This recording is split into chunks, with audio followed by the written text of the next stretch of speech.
Humingi na ng tulong sa gobyerno mga kumpanya ng langis. Ang ilan sa kanila minadong hanggang Abril na lang ang supply.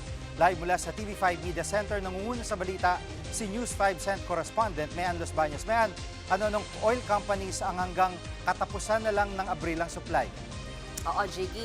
Sa pagpapatuloy ng pagdinig ng Protect Ad Hoc Committee ng Senado, mismong mga oil companies na nga talaga ang umamin na nahihirapan talaga sila, may tightness doon sa pagkuha ng supply talaga ng langis. Ang sinasabi ng Shell at ng Petron, good until end of May na lang yung supply ng petrolyo nila, habang yung Jetty at Caltex naman ay good until end of April.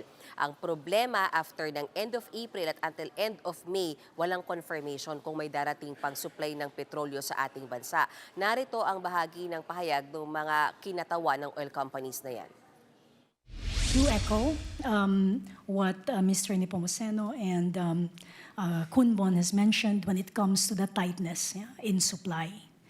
And it is getting tighter and tighter. And with Asia being the first region, India and then Asia being the first regions impacted. Suppliers are bidding out available volume, resulting in higher replacement cost. In addition, other costs, including freight, import premiums, and insurance, have substantially increased.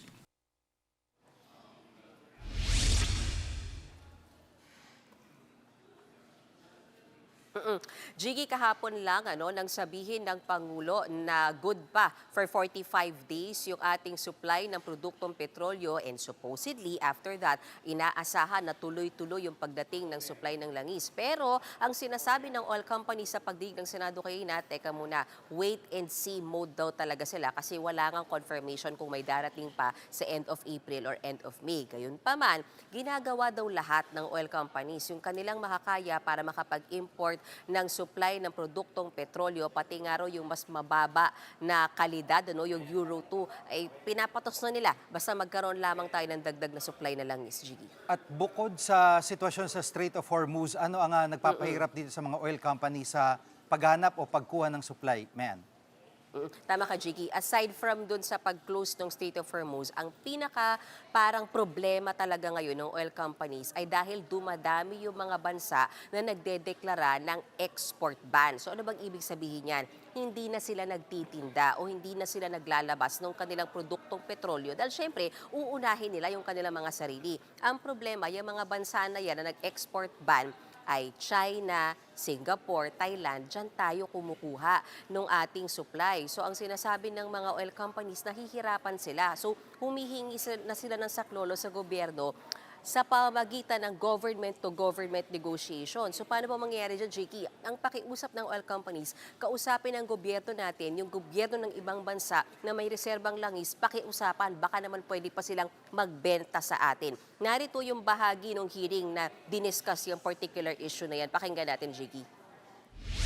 We are hearing rumors where some of the ministers are indicating a future or upcoming ban. For example, so that is also the type of G2G to already have that discussion. The seller declares force majeure, citing the reason that they're no longer able to supply because of the export ban. To go around that, the government negotiation can come in. Correct, because some countries put in a list to say, okay, we do an export ban, but we're willing to consider exceptions to certain countries. Sa DOE and PNOC, wag na kayong matulog. Wag na kayong matulog. Correct. Wag na kayong matulog. Kasi nasa inyo na, humingi sila ng tulong sa inyo eh. No? So kailangan na talagang mag-double time tayo dito. At gaya nga nung nasabi ni Senator Gatchalian, anong ginagawa ng DOE ngayon? Kasi kanina sa headlines sinasabi ni Yusek Castro, hindi na natutulog tong DOE, pero wala rin tayong naririnig na talagang maliwanag na solusyon dito sa nakaambang krisis na ito, talaga mas malaki pang krisis. Jiggy, kaya napasabi nga si Senator Gatchalian na wag na kayong matulog because of disappointment. Disappointed yung mga senador kasi tingin nila walang maayos na latag ng gagawin o ng plano ang DOE, ang Department of Energy at PNOC. Kasi nung tinanong sila, nangihingi na ng tulong sa inyo yung oil companies, anong ginagawa nyo? Ano na yung may government-to-government negotiations kayo? Iilang bansa lang yung nasabi ng DOE na hikipag-usap sila. Una yung India, and then yung US, itatry din daw, and then South Korea, and then Japan. Tapos ang sinasabi ng DOE kanina, in fact, sabi nila, successful yun sa Japan kasi sa Saturday may 22 million liters of diesel na darating. So good news sana yun. Pero nung tinanong siya ng mga senador, gaano katagal yung supply na yan, yung 22 million liters of diesel na yan? Ang sabi ng DOE, 1 day lang pala tatagal yan kasi matindi nga yung demand dyan sa produktong petrolyo na yan. So all in all, Jiggy, hindi talaga masaya yung mga senador sa mga naging sagot at yung latag o kawalan ng latag ng plano na sinasabi nila na nagmumula sa DOE at PNOC, Jiggy.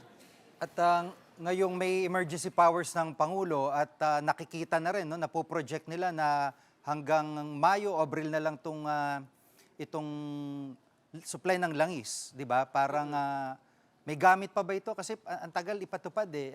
Kailan ba talaga ito posibleng ipatupad? Tama ka, Jiggy. Sana naman, pagpatupad, meron pang kakaltasang langis, ano? Pero sabi ng Department of Finance kanina, bagamat napirmahan kagabi ng Pangulo, kailangan kasi maghintay ng 15 days of publication. Until then, tsaka palang pwedeng mag-release ng executive order ang Pangulo para tuluyang either tapyasan or suspindihin yung excise tax. And until then, tsaka palang natin mararanasan or mararamdaman yung pagbawas ka sa singilin sa langis, ano? At kailangan din kasi mag-meeting muna ng DBCC kung ano ba talagang rekomendasyon nila. I-reduce lang ba yung excise tax o talagang suspindihin altogether yung mismong excise tax? Bagay na yun ang irerekomenda nila sa Pangulo. Pero nakikiisa ko sa iyo, Jiggy, tama ka. Sana by that time, meron pang tatapyas ang excise tax na langis. Kasi ang pinaka-issue talaga ngayon ng mga senador at mga oil companies is kung may supply bang parating. Jiggy. Yan ang ulat ni Mayan Los Baños live mula sa TV5 Media Center. Mga kapatid, Jiggy Manikad po, pagdating sa mahalagang balita sa loob at labas ng bansa, dapat una sa lahat, mag-follow at mag-subscribe na sa social media pages ng News 5.